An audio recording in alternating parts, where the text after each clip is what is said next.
So sorry. So చూడండి, ఇప్పుడు frequency అంటే మనం చూద్దాం సరే. ఫ్రీక్వెన్సీ అంటే ఏంటి? Number of. ఫ్రీక్వెన్సీ అంటే ఏంటి? మన డెఫినేషన్ ప్రకారం frequency equal to number of ఇది మాత్రం క్లియర్గా అర్థం చేసుకోండి. Okay, number of cycles per second. Per number of cycles per second. So frequency units ఏంటి? ఫ్రీక్వెన్సీకి ఎప్పుడు కూడా మనం హెడ్స్ అని చెప్తాం. ఏంటిది? హెడ్స్. అంటే దాని మీనింగ్ ఏంటంటే, సో ఇది ఒక సైన్సోయిడల్ వేవ్. ఓకేనా? సో దీన్ని మనం ఎప్పుడేమంటాం? విఎం అంటే మాక్సిమం వోల్టేజ్ కానీ మాక్సిమం కరెంట్. ఇదేంటి? టైం. సో ఫ్రీక్వెన్సీ ఎప్పుడు ఇండియన్ స్టాండర్డ్ ఫ్రీక్వెన్సీ ఎంత? ఎప్పుడు ఎంత? 50 hertz. So 50 hertz. So 50 hertz అయితే ఏమవుతుంది? 50 హెర్ట్జ్ అంటే మీనింగ్ ఏంటి? 50 cycles per second. 50 cycles per మన main fundamental definition. 50 cycles per second అంటే ఇది ఒక పాజిటివ్ సైకిల్, ఇదేంటి? ఒక నెగిటివ్ సైకిల్. సో ఇదంతా కలిపి ఏమంటాం? దీన్ని ఒక one cycle. So frequency 50 hertz అంటే ఎలాంటి సైకిల్స్ ఎన్ని రావాలి నాకు? 50 సైకిల్స్. ఎన్ని సైకిల్స్ రావాలి నాకు? 50 సైకిల్స్ పర్ సెకండ్. ఓకేనా? సో ఇది మన బేసిక్ గా ఫ్రీక్వెన్సీ డెఫినేషన్. ఓకేనా? సో మనకు ఆల్రెడీ తెలుసు ఫ్రీక్వెన్సీకి టైం రిలేషన్ ఏంటి? Frequency equal to 1/t. ఓకేనా? సో బేసిక్ ఏంటంటే మనం 50 సైకిల్స్ కి ఫ్రీక్వెన్సీ ఎంత అని చెప్పాం? 50 హెర్ట్జ్ అని చెప్పాం. అంటే 50 హెర్ట్జ్ అంటే 50 సైకిల్స్ పర్ సెకండ్. సో ఒక సెకండ్కి ఎన్ని సైకిల్స్ వస్తున్నాయి? 50 సైకిల్స్ వస్తున్నాయి. మరి ఒక సైకిల్ కి ఎంత టైం పట్టిందంటే ఏం చెప్తాం? ఒక సైకిల్ అంటే సో 1 సైకిల్ కి ఎంత పట్టిందంటే ఏం చెప్తాం? 1/50. సో 1/50 అంటే ఎంత? 0.02 సెకండ్స్. 0.02 సెకండ్స్ టైం పడుతుంది. అంటే ఈ సైకిల్ రావడానికి నాకు ఎంత అవుద్ది? ఎంత టైం పడుతుంది? 0.0. ఓకేనా? 2 సైకిల్స్ రావడానికి ఎంత అవుద్ది? 0.02 ఇంటూ 2 అంటే ఎంత అవుద్ది? 0.0. సో ఈ విధంగా మనం ఏంటంటే సో మొత్తం మన అప్పుడు 0.02 50 చేయండి ఒకసారి. సో ఇప్పుడు మనకి చూసా.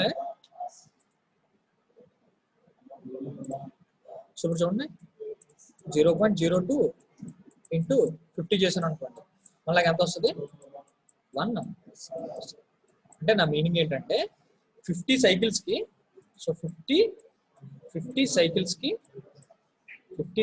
కి నాకు ఎంత టైం పడుతుంది? 1 సెకండ్ పడుతుంది. ఓకేనా? సో 1 సైకిల్ కి ఎంత టైం పడుతుంది నాకు?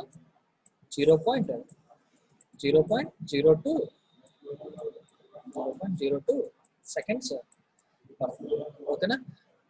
అంటే ఇప్పుడు ఈ కాన్సెప్ట్ చాలా ఇంపార్టెంట్. ఫస్ట్ జస్ట్ డిటర్మైన్ చేసుకోండి, దాన్ని మనం ఎట్లా యూజ్ చేస్తాం మీకు తర్వాత చెప్తాను. ఓకేనా? Frequency so 50 cycles per second. ఓకేనా?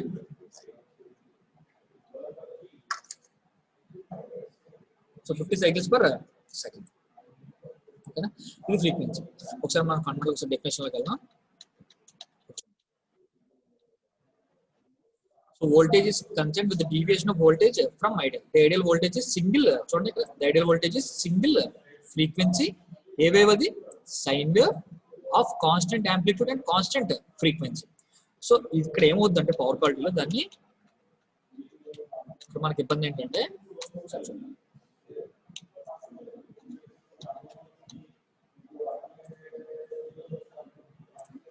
సో ఇక్కడ మన పాయింట్ ఆఫ్ వ్యూ ఏంటంటే సో వోల్టేజ్. సో నువ్వు ఇచ్చిన వోల్టేజ్ ఎంత? నువ్వు జనరేట్ చేసిన వోల్టేజ్ సో సింగిల్ వోల్టేజ్ ఇదంతా. సో దీని యొక్క మ్యాగ్నిట్యూడ్ అంటే దీన్ని ఏమంటాం మనం? మ్యాగ్నిట్యూడ్ అంటాం. మ్యాగ్నిట్యూడ్ అనొచ్చు, లేదా దీన్ని మనం ఇంకోటి ఏమనొచ్చు? యాంప్లిట్యూడ్ అని కూడా అనొచ్చు. ఏమనొచ్చు? యాంప్లిట్యూడ్ అంటే nothing but amplitude. So amplitude అని కూడా మనం అనొచ్చు. యాంప్లిట్యూడ్ నథింగ్ బట్ ఏంటంటే మ్యాక్సిమం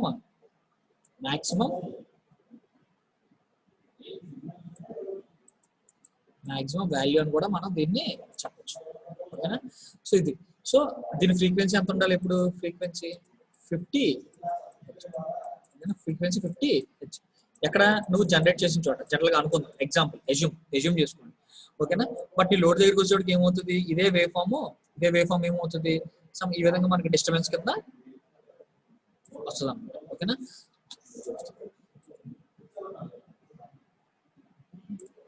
సో నువ్వు జనరేట్ చేసిన వోల్టేజ్, నువ్వు జనరేట్ చేసిన ఫ్రీక్వెన్సీ ఏమో ఇది, ఓకేనా. జనరేట్ చేసిందేమో ఈ విధంగా ఉంది, ఇది నువ్వు జనరేట్ చేసింది, ఓకేనా. జనరేట్ చేసింది లోడ్ దగ్గరికి వచ్చేటికి ఏమైంది, ఇది వోల్టేజ్. సో ఈ విధంగా మనకి సో సో ఈ విధంగా వచ్చింది. సో ఇదేంటి, ఇది ప్యూర్ సైన్సాయిడ్, ప్యూర్ సైన్స్. ఇదేంటి, దీంట్లో ఏముండిపోయింది మనకి చూడండి, ఇది ప్యూర్ సైన్సాయిడ్ వేవ్ ఫామా కాదు, దీంట్లో ఏమున్నాయి మనకి imbalance. So sine wave form ఏమైంది, సైన్ వేవ్ ఫామ్ ఏమైంది మనకి, సైన్ వేవ్ ఫామ్ ఏమైంది. సో ఇది ఒరిజినల్, దాని నుంచి మనకి ఏమైంది, ఈ విధంగా డీవియేట్ అయింది. ఎక్కడికి వచ్చేటప్పటికి మనకి సోర్స్ నుంచి, సో సోర్స్ నుంచి లోడ్కి వచ్చేటప్పటికి మనకి ఏమైంది, సో వోల్టేజ్ ఇలా ఉండాల్సింది కాస్త ఇలాగా చేంజ్. సో అది కూడా ఒక పవర్ క్వాలిటీలో ఒక ప్రాబ్లం, ఓకేనా. So voltage quality is considered as deviation of voltage from ideal. So ideal అంటే ఏంటి, మీకు ముందు చూపించాను. ఐడియల్ అంటే ఏంటి, ఈ విధంగా మనకి ఐడియల్ వేవ్ ఫామ్ ఇలా ఉంది. సో ఐడియల్ నుంచి మనకి ఏమైంది, ఈ విధంగా మనకి సో ఐడియల్ ఈ విధంగా ఉంది. సో ఏమైంది మనకి, ఐడియల్ వోల్టేజ్ సింగిల్ ఫ్రీక్వెన్సీ అయింది of constant amplitude and deviation. So deviation అంటే ఏంటి, సో ఈ విధంగా మనకి ఏమవుతుంది వేవ్ ఫామ్, సో ఈ విధంగా మనకి ఏమవుతుంది, డీవియేట్ అవుతుంది, ఓకేనా. సో ఈ విధంగా డీవియేట్ అవుతుంది కాబట్టి సో దీన్ని మనం ఏమంటాం అంటే సో వోల్టేజ్ క్వాలిటీ. సో చెప్పాను కదా, పవర్ క్వాలిటీని నువ్వే ఫ్యాక్టర్లో డిటర్మైన్ చేయొచ్చు. అది వోల్టేజ్ లో చెప్పొచ్చు, పవర్ లో చెప్పొచ్చు, లేదంటే ఫ్రీక్వెన్సీలో చెప్పొచ్చు, అట్లా అని చెప్పొచ్చు. ఇక్కడ మనం ఏ పాయింట్ ఆఫ్ వ్యూలో చెప్పాం, వోల్టేజ్ పాయింట్ ఆఫ్ వ్యూలో చెప్పాం. సో వోల్టేజ్ అనేది నువ్వు ఐడియల్ గా ఉంటుంది, అది దాని వాల్యూ నుంచి డీవియేట్ అయితే అదొక వోల్టేజ్, దాన్ని ఏమంటే వోల్టేజ్ క్వాలిటీ, అదొక problem in power quality. So ఈ విధంగా మనం వోల్టేజ్ క్వాలిటీ గురించి. Next current quality. So current quality, so ఇక్కడ ఏంటి current quality. So current quality is concern with deviation of current ఇది కూడా ఏంటి, current from ideal. So deviation of current from ideal, ఓకేనా. So deviation of current from ideal. The ideal current is a single frequency sine wave of constant amplitude. So చూడండి, constant amplitude and frequency with additional requirement that current sine wave is in phase with the voltage sine wave. So ఇది చాలా important. ఏంటిది, current wave form ఎప్పుడు కూడా sine wave తో ఎలా ఉండాలి, in phase లో, ఓకేనా. So current point of view కూడా చెప్పొచ్చు. దాన్ని మనం ఎట్లా అర్థం చేసుకోవాలంటే చూడండి,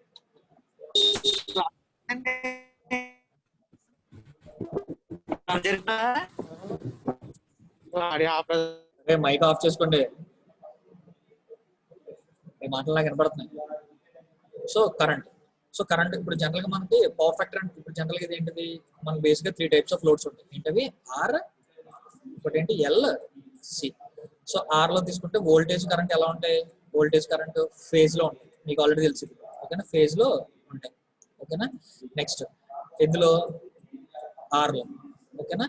అది ఎల్ లో తీసుకుంటే వోల్టేజ్ కరెంట్ మధ్య రిలేషన్ ఎలా ఉంటుంది, వోల్టేజ్ కరెంట్ మధ్య రిలేషన్ లాగ్ అవుతుంది, ఓకేనా, లాగింగ్ అవుతుంది, ఓకేనా.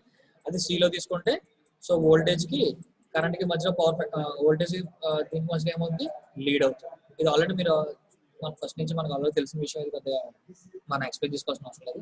సో ఇండక్టెన్స్ లోడ్ అంటే మనకి ఎప్పుడు లాగింగ్ అవుతుంది కరెంట్.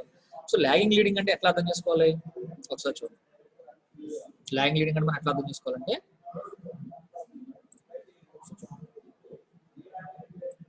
సో ఇది వోల్టేజ్, ఓకేనా. సో ఆర్ లోడ్ తీసుకుందాం ఫస్ట్, ఇది వోల్టేజ్, ఓకే. ఇదేంటిది, నథింగ్ బట్ వోల్టేజ్, ఇది వోల్టేజ్. సో వోల్టేజ్ కరెంట్ ఎలా ఉండాలి, ఇన్ ఫేజ్ లో ఉండాలి. అంటే voltage wave form for example 0 దగ్గర ఇక్కడ స్టార్ట్ అయింది. సో కరెంట్ వేవ్ ఫామ్ కూడా ఇక్కడే ఈ విధంగా స్టార్ట్ అవుతుంది. సో ఈ విధంగా మనకి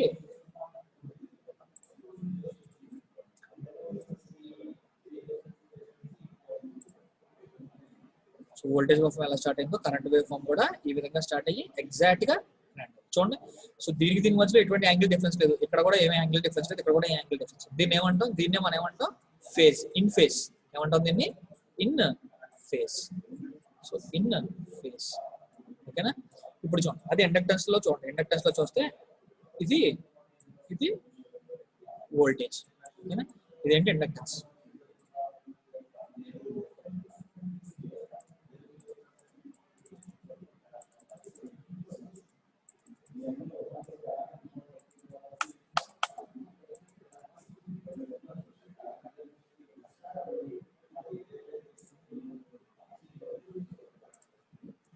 సో చూడండి ఇదేంటి ఇండక్టెన్స్ లోడ్ మనం రాజు.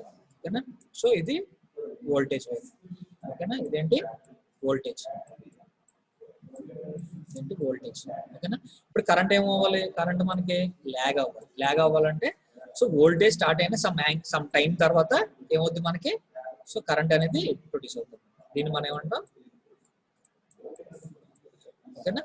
సో చూడండి ఈ రెండింటి మధ్య ఏమైంది, సమ్ డిఫరెన్స్ ఉందన్నమాట. ఈ రెండింటి మధ్య యాంగిల్ డిఫరెన్స్ ఎంత ఉంది, సమ్ యాంగిల్ 5. సో 5 జనరల్ గా ఏంటంటే కాన్స్టెంట్ లోడ్ ఎప్పుడు ఎంత చెప్పుకుంటాం, 90 డిగ్రీస్. అంటే వోల్టేజ్ స్టార్ట్ అయిన 90 డిగ్రీస్ తర్వాత మనకి ఏమవుతుంది, కరెంట్ స్టార్ట్ అవుతుంది. ఏ టైప్ ఆఫ్ లోడ్ లో, ఇండక్టివ్. ఇప్పుడు కెపాసిటీ లోడ్ చూద్దాం. ఇప్పుడు కెపాసిటీ లోడ్ లో మనకి ఏమవుతుంది,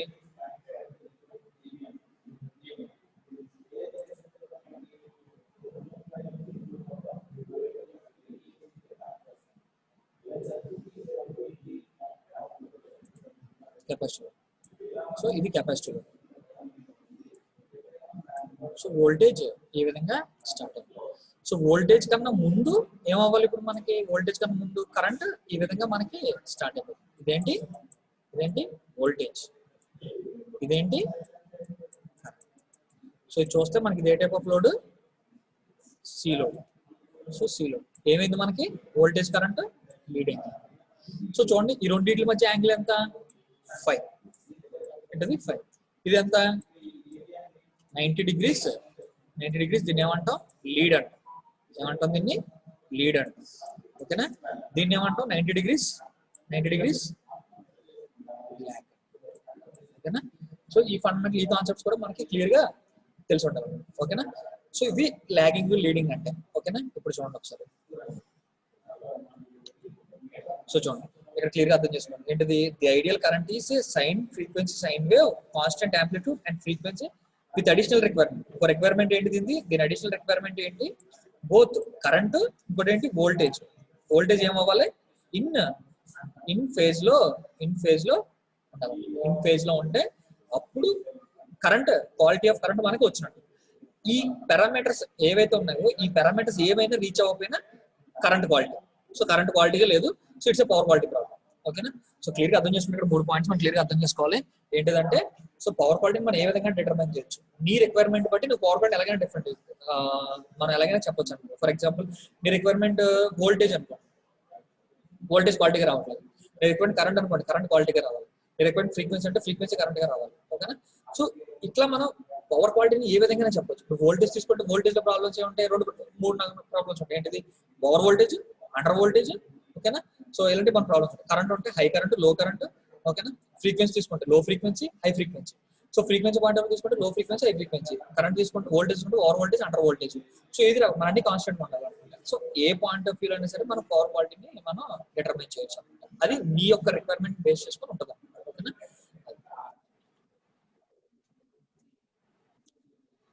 సో ఇది మన బేసిక్ కాన్సెప్ట్ ఈ రోజు మనం చెప్పుకున్నాయి. ఓకేనా? ఒకసారి ఈ రోజు చెప్పుకున్నాం, ఒకసారి మనం చూసుకుంటే మనం ఫస్ట్ మనం చెప్పుకుంది అంటే loads, balance load, unbalance load. Balance load అంటే ఏంటి, సో ఎప్పుడు వోల్టేజ్ కరెంటు మొత్తం అన్ని ఈక్వల్ గా ఉండాలి. బట్ మనకి ఏంటనుకోండి, ఏంటంటే మూడింటి మధ్య ఫేజ్ డిఫ్. ఎందుకంటే 3 ఫేజ్ అంటే ఆర్వైపీ అంటే ఆర్వైపీ మధ్యలో 1-2 డిగ్రీస్ ఫేజ్ షిఫ్ట్ ఉంటుంది. 1-2 డిగ్రీస్ ఫేజ్ షిఫ్ట్ ఉంటే వోల్టేజ్ కరెంట్ అన్ని కాన్స్టెంట్ ఉంటే దాని బ్యాలెన్స్ లోడ్ అంటారు. అన్బ్యాలెన్స్ లోడ్ అంటే వోల్టేజ్ కరెంట్ వేరీ అవుతుంది. సో వోల్టేజ్ కరెంట్ వేరీ అంటే ఆటోమేటిక్ పవర్ కూడా వేరీ అయిపోతుంది. సో ఆ రెండు వేరీ అయినాయి అంటే వాటి మధ్య యాంగిల్స్ కూడా ఏమైపోతాయి, వేరీ అయిపోతాయి. సో యాంగిల్స్ కూడా వేరీ అయిపోయిందంటే 120 డిగ్రీస్ కాస్త ఎక్కువ ఉండదు, 120 కన్నా ఎక్కువ ఉండొచ్చు, 120 కన్నా తక్కువ ఉండొచ్చు. దాన్ని అన్బ్యాలెన్స్ లోడ్. ప్రాక్టికల్లీ స్పీకింగ్ మన లోడ్స్ అని కూడా అన్బ్యాలెన్స్ లోడ్స్. అవన్నీ మనం బ్యాలెన్స్ గా చేసుకోవడానికి మనం ట్రై చేయాలి. ఓకేనా? అది ఫస్ట్ పాయింట్. నెక్స్ట్ ఏం చెప్పుకున్నాం మనం, నెక్స్ట్ డిఫరెంట్ ఫ్రీక్వెన్సీ అంటే frequency number of cycles per second. ఎప్పుడు ప్యూర్ సైన్సువల్ వేవ్ ఫామ్ రావాలి. సో దాని ఫ్రీక్వెన్సీ ఎప్పుడు 50 హెర్ట్జ్ ఉండాలి. 50 హెర్ట్జ్ అంటే 50 సైకిల్స్ పర్ సెకండ్. ఒక 50 ఇలాంటి సైకిల్స్ ఎంత రావాలి మనకి 50 సైకిల్స్ రావాలి. సో ఇలాంటి సైకిల్స్ 50 సైకిల్స్ రావాలంటే ఒక సెకండ్కి అలాంటి సైకిల్స్ 50 సైకిల్స్ వస్తాయి. మరి ఒక సైకిల్కి ఎంత టైం పడుతుంది అంటే 0.02 సెకండ్స్ అని చెప్పాను. ఎందుకంటే ఫ్రీక్వెన్సీకి టైం పీరియడ్ రిలేషన్ ఏంటి F = 1/t. సో విధంగా మనం చెప్పొచ్చు. ఓకేనా. Next different types of loads ఏంటిది మనకు resistive load, inductive load, capacitive. మన లోడ్స్ అన్ని కూడా ఇవే రెసిస్టివ్, ఇండక్టివ్, కెపాసిటివ్. మనం ఆల్రెడీ ఇట్లా చదువుకున్నాం. సో రెసిస్టెన్స్ లోడ్ అంటే వోల్టేజ్ కరెంట్ ఎలా ఉంటాయి, ఇన్ ఫేజ్ లో ఉంటాయి. ఇండక్టివ్ లోడ్ అంటే వోల్టేజ్ కరెంట్ ఎలా ఉంటాయి, 90 degrees లాగింగ్ లో ఉంటాయి. వోల్టేజ్ కరెంట్ కెపాసిటెన్స్ లో ఎలా ఉంటుంది, 90 degrees లీడింగ్ లో ఉంటుంది. ఓకేనా. సో ఇవన్నీ మనం చదువుకున్నాం. ఓకేనా. ఎప్పుడు కూడా పవర్ క్వాలిటీ అనేది మనం ఏ ఫ్యాక్టర్ డిటర్మైన్ చేయొచ్చు. అదేంటి మనకి for example voltage point of view చెప్పొచ్చు, కరెంట్ పాయింట్ ఆఫ్ వ్యూ చెప్పొచ్చు, ఫ్రీక్వెన్సీ పాయింట్ ఆఫ్ వ్యూ చెప్పొచ్చు. మన ఇష్టం ఏ పాయింట్ ఆఫ్ వ్యూ అయినా మనం పవర్ క్వాలిటీ డిటర్మైన్ చేయొచ్చు. సో పవర్ క్వాలిటీని voltage point of view determine చేద్దామంటే వోల్టేజ్ అంటే ఏంటి, సో వోల్టేజ్ లో మనకి ఏమవుతుంది, ఓవర్ వోల్టేజ్, అండర్ వోల్టేజ్ వస్తుంది. ఫ్రీక్వెన్సీ మనకి ఏమవుతుంది, ఓవర్ అండర్ అదే లో ఫ్రీక్వెన్సీ, హై ఫ్రీక్వెన్సీ అట్లా వస్తాయి. So A point of view చెప్పొచ్చు. సో ఇది ఈరోజు మన క్లాస్. రేపు నెక్స్ట్ కాన్సెప్ట్ స్టార్ట్ చేసుకుందాం. ఓకేనా. సో ఎప్పుడు వోల్టేజ్ కరెంట్ కూడా ఇంకో మెయిన్ ఇంపార్టెంట్, వోల్టేజ్ కరెంట్ ఒకే చోట స్టార్ట్ అవ్వాలి. ఓకేనా. పవర్ ఫ్యాక్టర్ యూనిటీ అవడం అంటే ఏంటంటే రెండు ఒకే చోట స్టార్ట్ అవడానికి పవర్ ఫ్యాక్టర్ యూనిటీ ఉంటుంది. ఓకేనా. సో మీకు అర్థమైంది అనుకుంటాను. ఏమైనా డౌట్స్ ఉంటే మనం క్లాసెస్లో క్లారిఫై చేసుకుంటాం. ఓకేనా. So okay, thank you.